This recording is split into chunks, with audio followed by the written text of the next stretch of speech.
Romanos capítulo 12, verso 2.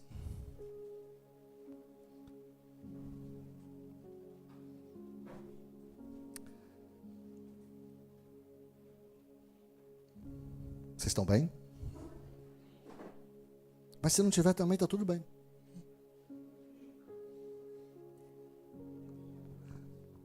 Se não tiver também, está tudo bem, irmão. A gente está muito acostumado a falar, ei, está tudo bem? Está tudo bem. E às vezes a gente está chorando por dentro. E não tem problema nenhum, irmão, dizer que não está bem. Não estou. Estou não. É porque educadamente, né, a gente está acostumado a falar, está tudo bem, e cada um segue o seu rumo, né? É tipo, bora marcar.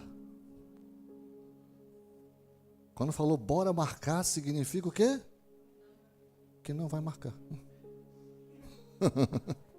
Que não vai dar, que tem outro compromisso, né?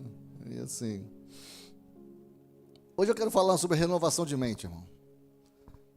Existe um fogo, que é um fogo do Espírito Santo que vem sobre as nossas vidas, e esse fogo ele não pode apagar. E o fogo que não se apaga nas nossas vidas, ele está intimamente relacionado com a renovação da mente. Deus te abençoe. E assim, se nós temos a nossa mente renovada, e renovada não tem a ver com você ser batizado do Espírito Santo, renovado tem a ver com você ser transformado na sua forma de pensar. O que os coaches por aí falam de, né, em outros termos, coisa que a Bíblia já vem falando há muito tempo, de transformação e de renovação. Na verdade, a conversão é exatamente isso. A conversão é, eu estava indo num caminho, eu tinha um tipo de pensamento, eu tinha um tipo de gosto, eu tinha um tipo de desejo, e quando eu encontrei com Jesus, esse encontro foi tão transformador, esse encontro foi tão revelador, esse encontro foi tão impactante na minha vida, que eu não quero mais isso. Eu não quero mais aquilo que eu queria. Agora eu passo a querer aquilo que o meu Senhor quer. Então a conversão é exatamente isso. Eu estava indo nessa direção, eu encontro com Cristo e eu passo a seguir ao Senhor na direção que Ele está mandando. Isso é conversão. Conversão é uma mudança de direção. É por isso, irmãos, que quando nós falamos de conversão e quando nós falamos de convertidos dentro da igreja, você tem que ver a vida velha dessa pessoa e se ela de fato se converteu ou não, ou seja, se ela mudou de direção ou não, se ela abandonou coisas ou não, se ela deixou o passado no passado ou não. Isso é conversão. E não se pode falar de conversão sem renovação de mente. Então, hoje, eu venho aqui diante de vocês, irmãos, falar que para cada área desgastada da sua mente, para cada área desgastada do seu corpo, para cada área desgastada da sua alma, eu oro agora, Senhor, traz força sobrenatural sobre a tua igreja, traz força sobrenatural sobre os teus filhos. Meu irmão, entenda uma coisa, existe um avivamento do Senhor que Ele chega todos os dias da nossa vida. E exatamente porque esse avivamento está chegando, irmão, eu sei que uma nova onda do Senhor, criada pelo Espírito Santo de Deus, de força, que vai trazer para você um renovo de alma. E você vai se sentir revigorado, não mais cansado, no nome de Jesus. É engraçado que, irmãos, eu sou pastor há algum tempo, e geralmente a onda de cansaço chega em outubro. Esse ano, a onda de cansaço chegou em abril. Para alguns aí, já chegou em março.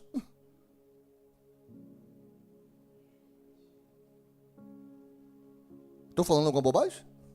Acho que não, né? Estamos cansados, irmãos. Nós vivemos num país de pessoas cansadas, pessoas esgotadas, pessoas preocupadas, pessoas ansiosas, pessoas a ponto de ter um ataque de pânico, de burnout. Nós estamos vivendo esse tempo de um curto-circuito cerebral onde a gente não lembra das coisas certas, onde a gente não se concentra mais em nada, onde a gente não consegue. Parece que todo mundo está tendo sintoma de autismo. Aliás, cuidado com os testes da internet, viu? Porque dependendo do teste que você for fazer, você vai se autodiagnosticar como autista. Presta atenção. Estou fazendo um alerta, tá? E, irmão, nós temos que saber lidar com as diferenças, sim. Mas nós não podemos criar problema para a gente que não existe. Vocês estão aí, amém? Temos que começar a diferenciar, não é não, Caleb? Meu jogador. Temos que aprender a diferenciar essas coisas. Porque senão a gente entra dentro de um sistema, e eu vou falar de sistema daqui a pouco, que escraviza a gente, que cansa a gente, e que leva a gente para o esgotamento. E esse esgotamento faz com que a gente queira desistir. Porque nada pior do que o cansaço na nossa vida. Então vamos lá. Romanos capítulo 12, verso 2 diz assim: não se conformem com o padrão deste mundo, mas transformem-se pela renovação da sua mente, para que sejam capazes de experimentar e comprovar a boa, agradável e perfeita vontade de Deus. Olha só que coisa maravilhosa, irmãos. O que eu quero dizer para você aqui, querido, é que renovando a nossa mente, os problemas não vão acabar. Pelo contrário, a gente vai perceber melhor os problemas que a gente enfrenta. A gente vai ter uma visão do alto, do céu, sobre aquilo que nós estamos enfrentando. Isso é renovação. E aqui Paulo está falando, não tomem a forma do mundo. E não tomar a forma do mundo é não pensar como o mundo, não agir como o mundo, não falar como o mundo, não se vestir como o mundo. Não ter o comportamento do mundo. E esse tem sido um desafio nesse tempo para a igreja do Senhor. Mas eu quero começar falando assim, irmãos, que os problemas, eles são uma incubadora da sua grandeza. Quem está passando por problema aí, diz um aleluia. Tem gente que está... Ei! Aleluia! Eu também, Caleb. Aleluia! E a Bíblia, ela não esconde que a vida cristã tem batalha. A Bíblia é muito clara com relação a isso, meu irmão. No mundo vocês terão... É isso. Vocês terão aflições. E qual o complemento? Eu amo o complemento, porque não adianta a gente ler só a primeira parte, porque senão a gente fica borocochô. A gente fica deprimido. A segunda parte é que é a parte do... Uau! Tô aí, Jesus. Né? A segunda parte diz o quê? Mas tem de bom ânimo. Por quê? Porque eu venci o mundo. Jesus venceu, irmão. E porque ele venceu, nós vamos vencer também. Mas vai ter batalha. Vai ter tribulação. Vai ter marido chato. Vai ter esposa rixosa. Vai. Você achou, irmão, que não ia falar de vocês? Pau que dá em Chico, dá em Francisco. Já conhece esse ditado? Então. Vai ter filho briguento. Vai ter chefe que vai te tirar do sério. Vai ter problema dentro da igreja. Vai ter problema fora da igreja. Vai ter. Aceita que dói menos, irmão. Nós vamos ter problema. Nós vamos ter tribulação. Nós vamos ter dia que a gente não vai querer sair da cama. Mas a gente vai ter que sair. Mas olha o que o Senhor está fazendo, irmão. Os problemas que você enfrenta hoje estão se tornando a incubadora da sua grandeza. Mas eu quero fazer um alerta aqui que o diabo precisa de apenas uma área da sua vida. Uma única área da sua vida para te impedir de viver na plenitude da unção de Deus, de desfrutar da boa, agradável e perfeita vontade do Senhor. Uma única área. Se Satanás domina uma única área da nossa vida, crentes do Senhor, Satanás ele tem um lugar aonde ele impede você de viver esta boa, agradável e perfeita vontade de Deus. Então, uma área de derrota, uma área de medo, uma área de conformismo. E enquanto você não vencer essa única coisa, não experimentará tudo que Deus reservou para você. E por isso que eu venho nessa noite falar assim: ei, crentes, levanta a cabeça. Está na hora de você levantar a cabeça. Está na hora de você parar de olhar para esse problema que está te destruindo. Esse problema que está fazendo com que você seja paralisado. E você olhar para o Senhor Jesus, que é o autor e consumador da fé. Porque tudo que Satanás quer é que você fique olhando para o seu problema. Ah, pequei. Pecou. E aí? Vai ficar sentado chorando, irmão? Não, irmão. A Bíblia fala que se a gente pecou, tão logo a gente tenha consciência disso, a gente se arrepende. A gente se levanta onde caiu. E a gente segue adiante. Tudo que Satanás precisa é que você fique paralisado no seu lugar. E é isso que tem acontecido. Não permita que isso aconteça com você. Você não nasceu para ficar paralisado por conta do pecado. Então levante a cabeça. Deus, irmão, olha para o que Deus está fazendo. Deus está levantando um povo que não se conforma. É isso que ele está falando aqui nesse verso. Não se conformem com esse tempo. Nós não podemos nos conformar com esse tempo, irmão. E sim, tem muita coisa que faz com que a gente fique indignado. E nós precisamos ficar indignados, porque o certo continua sendo certo. Você não está ficando maluco, não. E qual é o nosso ponto de crivo? Qual é a nossa lente? A palavra. Veja, não é o que eu acho. É o que a palavra diz. É diferente. É a palavra do Senhor é quem determina aonde eu vou, o que eu faço e o que eu penso, como eu me comporto.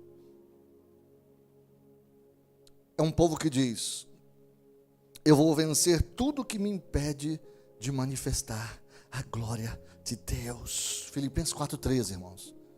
Paulo está falando uma coisinha interessante, que ele fala assim: tudo posso naquele que me... Veja, Paulo não está falando eu tudo posso na minha força. Paulo não está falando eu tudo posso na minha experiência.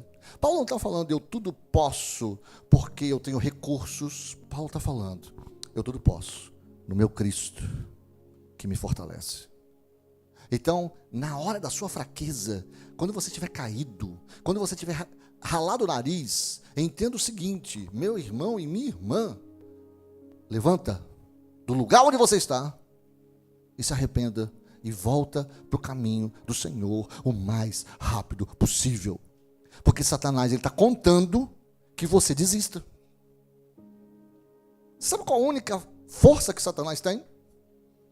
É sugestionar você para que você pare. Ele não pode parar você. Ele não pode parar o seu propósito. E mais importante, ele não pode parar o plano de Deus da sua vida. Então ele vai fazer o quê? Ele vai sugestionar coisas no seu coração, sutilezas. Para que você vai continuar? Você cai toda hora. Para que você vai prosseguir? Você é um pecador. Você é um Zé Ninguém. Para que você vai continuar desse jeito? Você não está agradando Deus dessa forma. Sabe, são sutilezas jogadas no nosso coração que faz com que a gente desanime. As igrejas estão assim: o pastor fez isso, o pastor falou aquilo, a liderança disso faz isso. E aí você faz o quê? Fica paralisado. Quem ganhou? O capeta, o RDT, o reino das trevas. E é por isso, irmão, que nós não podemos ficar paralisados. A partir do momento em que o Espírito Santo de Deus, que está em você, a gente canta aquela musiquinha, né? Você tem valor, o Espírito Santo se move em você. Lembra? Essa aí é da minha época. É lá de 1900 bolinha, tá, Juan? Então assim, mas é isso. Valorize aquilo que você tem, irmão. Você tem o Espírito Santo de Deus que habita em você. E mais do que isso, você tem a mente de Jesus Cristo que é sua. Está aí dentro. E é essa mente de Jesus Cristo que nos convence do pecado, da justiça e do juízo. A ação que o Espírito Santo de Deus faz. Então, tão logo você entenda, pequei. E, presta atenção, a gente sabe quando a gente erra. Não é verdade? A gente sabe. Ninguém precisa falar para a gente. Está aqui no coração. Então volta para o caminho. Porque Deus está levantando um povo que vai desfrutar da boa, agradável e perfeita vontade dele, que pode dizer, tudo posso naquele que me fortalece, passando por todas as tribulações como Paulo passou. Aliás, essa é uma outra coisa desse verso aqui. Se você ler nos versos anteriores de Filipenses 4, você vai ver que Paulo só fala, eu tudo posso naquele que me fortalece, depois de ter falado que já passei por luta, já passei por aflição, eu já fui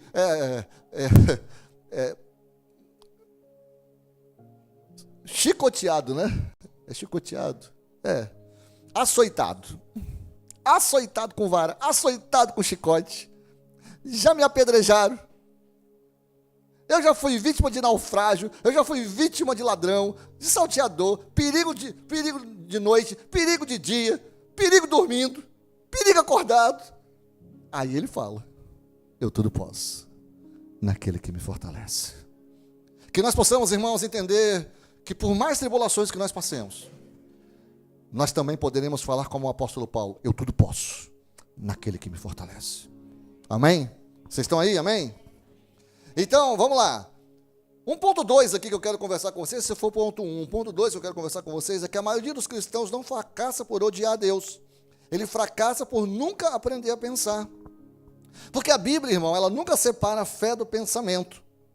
O que você pensa determina o que você tolera, o que você desculpa e, por fim, o que você obedece. Assim como você pensa, assim é. Qual a história que você está contando para você mesmo a respeito da sua vida? É uma história de derrota? É uma história de fracasso?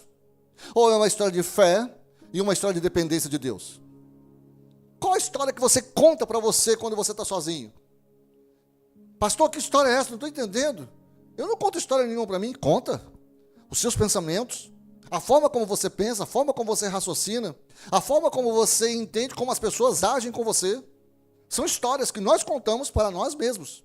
A pergunta é, essa história que você está contando está alinhado com a palavra de Deus? Ou está alinhado com os sentimentos que você tem que ainda são carnais?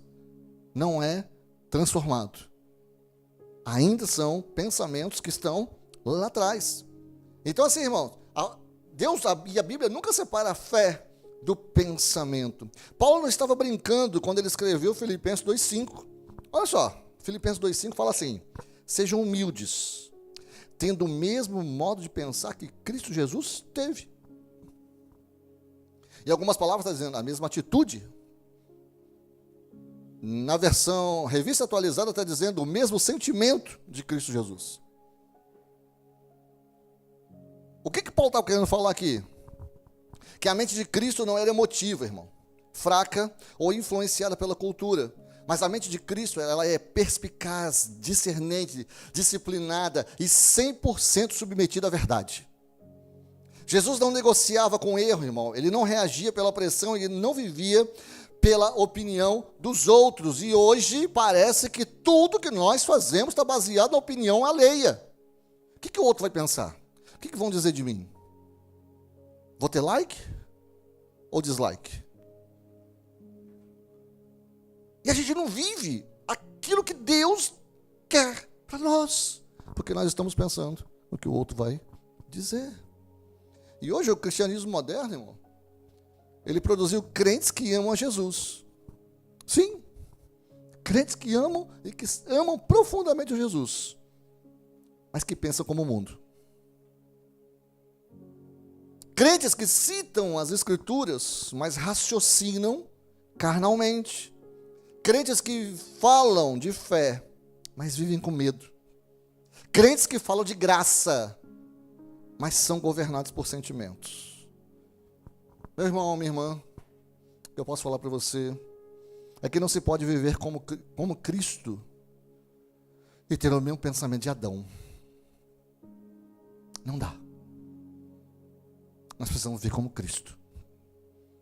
Romanos 12, 2, o texto que nós lemos inicialmente está dizendo aqui: não se conformem com o padrão deste mundo. Não se conformem. Deus tem algo melhor para a gente. Mas transformem-se pela renovação da sua mente, para que vocês sejam capazes de experimentar e comprovar a boa, agradável e perfeita vontade de Deus. Mente renovada não é opcional para nós que somos nova criatura. Mente renovada é o alicerce do avivamento, irmão. Não tem como ter avivamento sem uma mente renovada.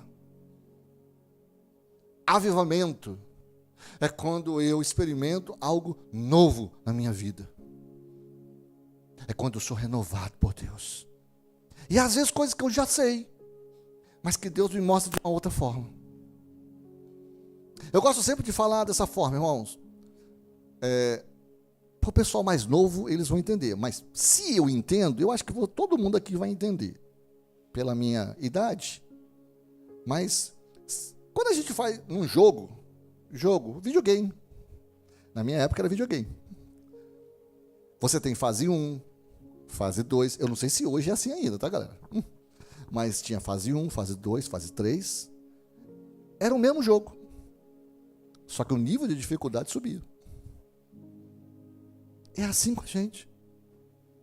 A gente vai vivendo com Cristo e as dificuldades vão aumentando. Por quê? Porque a nossa maturidade vai aumentando também. Logo, se a minha maturidade aumenta, o nível de dificuldade também aumenta. É assim que funciona. Até o dia que o Senhor nos chamar para a glória. Amém? Vocês estão aí? Amém? Ponto 3, irmãos. Nós somos influenciados pela internet ou nós estamos vivendo com um propósito? Meu Deus, vou mexer no vespeiro aqui agora. Aleluia. Eu tinha que pregar essa mensagem hoje. E chegou a hora de perguntar com uma honestidade, meu irmão. Assim, total. Eu estou sendo influenciado pela internet ou estou vivendo o propósito de Deus?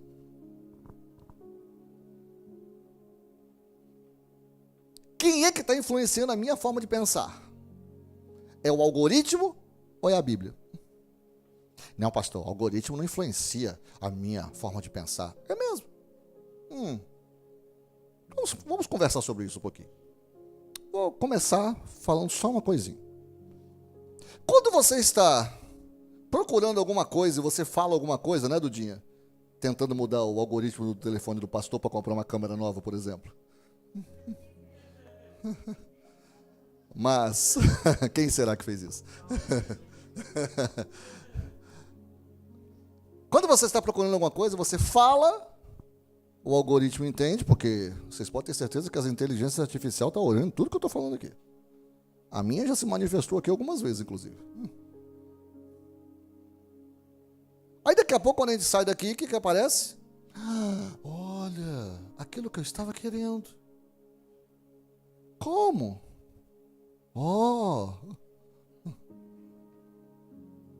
Acontece isso ou não? Já aconteceu com você? Provavelmente. Pois é. Pega isso aqui que eu estou falando agora, porque é uma revelação de Deus para a gente ficar certo. Quando você está chateado,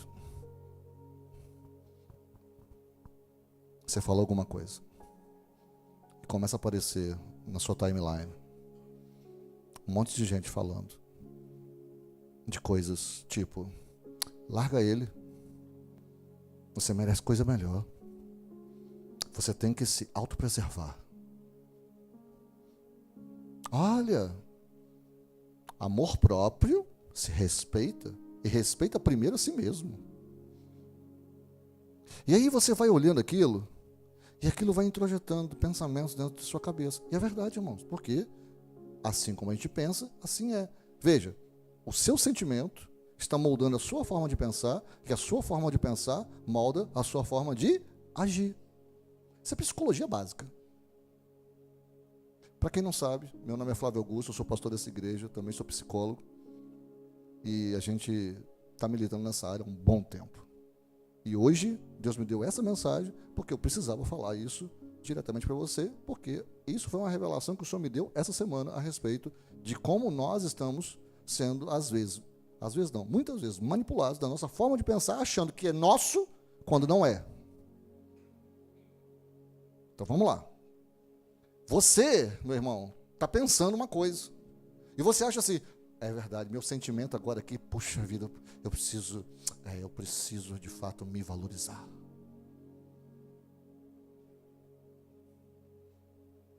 Aí você começa a olhar para o seu marido, lá no sofá, com o controle remoto da mão, com farelo de pão sobre ele. Você fala, esse traste, o que eu estou fazendo com ele?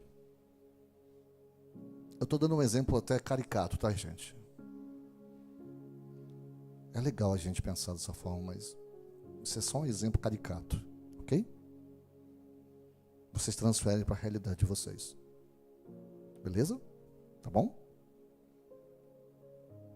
Aí é autoalimentação. Isso é um processo. Você volta na internet, vou rolar mais um pouquinho. Ninguém faz isso aqui, eu sei. Vocês não fazem isso. Claro que não. O algoritmo continua te entregando aquilo que você deseja. E daqui a pouco, mais uma vez, o seu sentimento está sendo moldado. O seu sentimento molda o seu pensamento. E o seu pensamento molda as suas ações. Tem muitas famílias que estão sendo destruídas dessa forma. E por pior, as pessoas acham que estão pensando por conta própria, quando na verdade é um algoritmo. Ei, sabe o que é um algoritmo, irmão? Você já parou para pensar o que é um algoritmo? Algoritmo é uma fórmula matemática traduzida para a linguagem computacional, criada por algum maluquinho em algum lugar do mundo, que está moldando a forma como a humanidade vive. Isso é um algoritmo. E a gente achando que é o nosso pensamento. Vocês estão aí?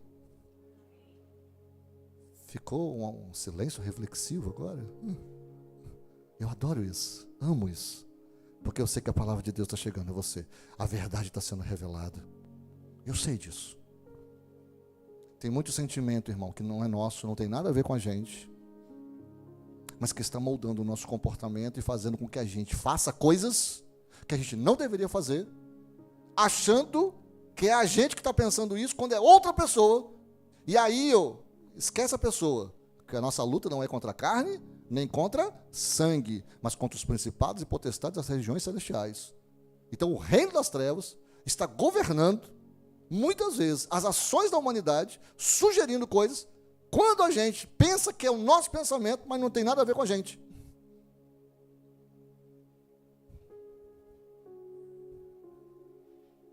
E aí, eu estou sendo influenciado pela internet? Ou estou vivendo o propósito de Deus? Eu acho que agora essa pergunta faz mais sentido. E viver o propósito de Deus, irmãos, é fazer o que você gosta. É fazer o que você tem talento.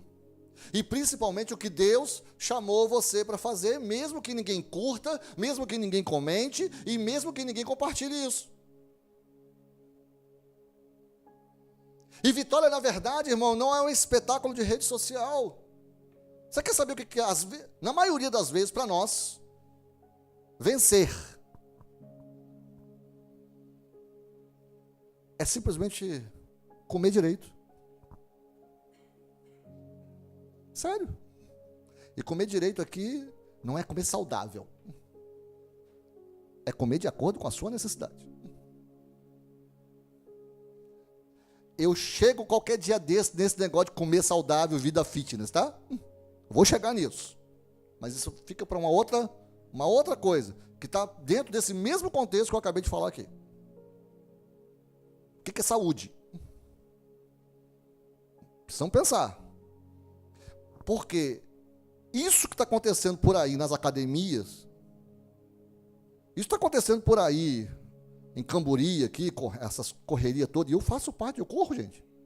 Gente, eu corro, tá? Pode acreditar. Tem coisas que não tem absolutamente nada a ver com esporte. Nada. Só que só vai mudar quando? Daqui a uns 10, 15 anos. Quando alguém começar a questionar, quando alguém começar a dizer que isso é loucura, quando alguém começar a dizer que isso é... Aí vai mudar, mas vai demorar um tempo, e aí já houve um estrago geral. Como eu falei, isso é papo para outro dia. Um outro momento. Pastor, então eu não vou correr mais, eu não vou fazer mais atividade, eu não vou ser mais saudável. Eu falei isso? Não. Eu falei para você buscar sabedoria onde? Na palavra. Então vencer às vezes, irmãos, é comer direito, é beber água. Vocês tomaram água hoje?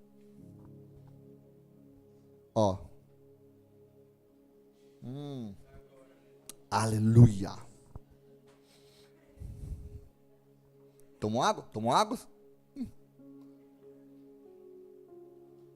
Eu já tive pedra no rim, tá, irmão? Por não tomar água. Venci isso. E lá em casa, quando eu esqueço assim de tomar água, aí vem uma pessoa do meu lado. Você já tomou água hoje? Toma água. É. Tá ali atrás.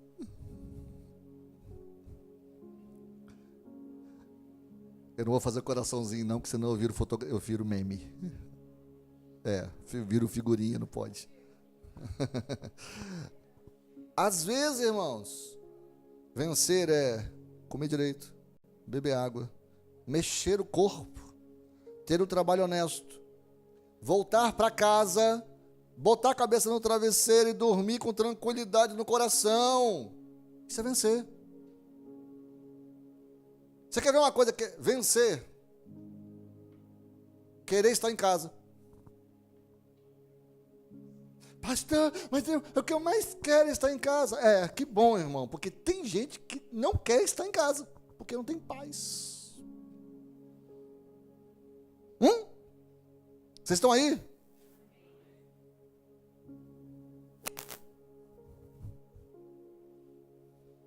Deus está falando hoje de forma... Nossa, Deus. Senhor, obrigado. Obrigado, Deus. Obrigado, Senhor. 1 Timóteo capítulo 6, verso 8, a Bíblia é muito clara, irmão. Assim, tendo o que comer e com o que nos vestir, estejamos contentes com isso. Então não se iluda com os filtros do Instagram. Falei direitinho, hein? Não se iluda com os likes nas redes sociais. Não se iluda com isso. Porque a vida real vale infinitamente mais. E tudo que eu falei aqui são coisas simples.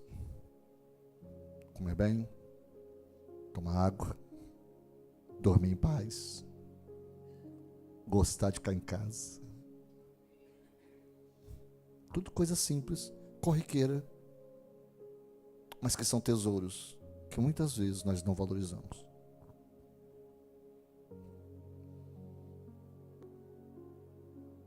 Seja honesto, irmãos, sobre seus hábitos, seu esforço, suas desculpas, seus pontos cegos. E sim, a honestidade, ela é desconfortável, mas ela poupará você muito tempo perdido e muitas horas de terapia. Se você é honesto com você mesmo, se você descobre os seus limites... Gente, limite não é algo que é ruim. Limite é exatamente para a nossa proteção. Se eu sei o meu limite, eu sei até onde eu posso ir. Se não tivesse uma cerca na frente do precipício, muito provavelmente as pessoas não veriam o perigo e elas cairiam no precipício. Se tem uma cerca ali com uma placa dizendo perigo, é um limite. Então você precisa conhecer os seus limites, até onde você pode ir. Os antigos falavam bem assim, os antigos que eu estou falando, tipo meu pai, com 87 anos, ele fala assim: Flávio, coloca o chapéu aonde a sua mão possa alcançar. É porque antigamente eles usavam chapéu, tá, gente? Antigamente, tá, Gisele? Mas era chapéu, né? Não era boné. Coloca o chapéu aonde a sua mão pode alcançar. Então assim, gente, Limite é bom. É por isso que eu preciso conhecer o meu limite. Você precisa conhecer o seu limite. Nós precisamos conhecer os nossos limites. Isso só vai ser possível se eu for honesto e brutalmente honesto comigo mesmo. A sua vida não vai mudar sozinho, irmão. Pastor, mas você acabou de falar que se eu me convertesse, a minha vida ia mudar. Sim, e vai mudar. Mas ela não vai mudar sozinha. A nossa vida não muda sozinha. Ela muda quando você muda as suas escolhas, os seus limites e a sua capacidade de persistir. Um passo corajoso de cada vez. A pergunta é, por que você está desistindo tão fácil? Por que essa geração, e a geração, mais uma vez, eu não estou falando dos millennial, eu não estou falando da geração Y, X, Z, eu estou falando da geração de seres humanos que está sobre a face da terra nesse momento. Por que essa geração está desistindo tão fácil das coisas?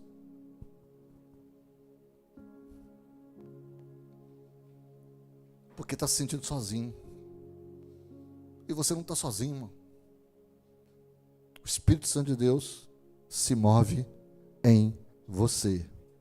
Não estou pedindo a música. Cristo Jesus vive dentro de você. O Espírito Santo caminha com você em cada decisão. Creia nisso, irmão. Apresente seus planos ao Senhor. Faça planos. Sonhe. Não pare de sonhar. Do dia não para de sonhar. Sonha alto. Você vai voar alto, cara. Continua sonhando. Faça planos. Não tenha medo. E às vezes a gente pergunta assim, quando vai fazer planos, né? E se eu falhar? E se eu falhar? Esses ICs, misericórdia. Você tem algo que tira a gente do sério, que arranca a fé, são os ICs. E se eu não der conta? E se eu falhar? E se eu não for tão bom? E se não der? Pastor, você acabou de falar que nós precisamos conhecer o nosso limite e agora você está dizendo para fazer plano? E está falando de si. É, isso aí, irmão. Porque se eu sei o meu limite, eu sei até onde eu posso ir.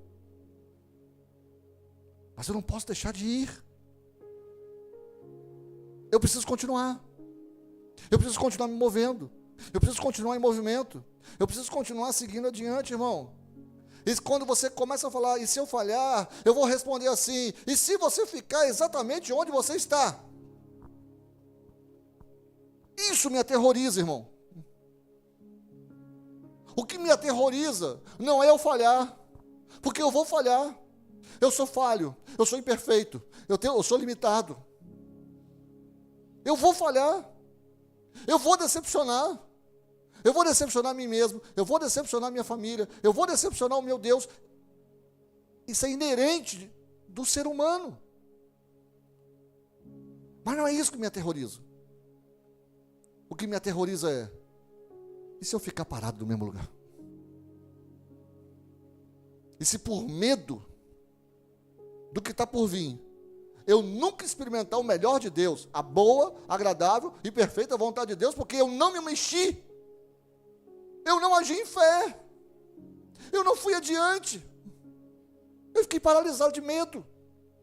É isso, irmão, que deveria nos assustar mais. Então, no nome de Jesus, essa noite, pelo poder do Espírito Santo de Deus, eu venho falar para você, levante-se nesse momento, irmão. Levante-se na fé. Levante-se diante do seu gigante.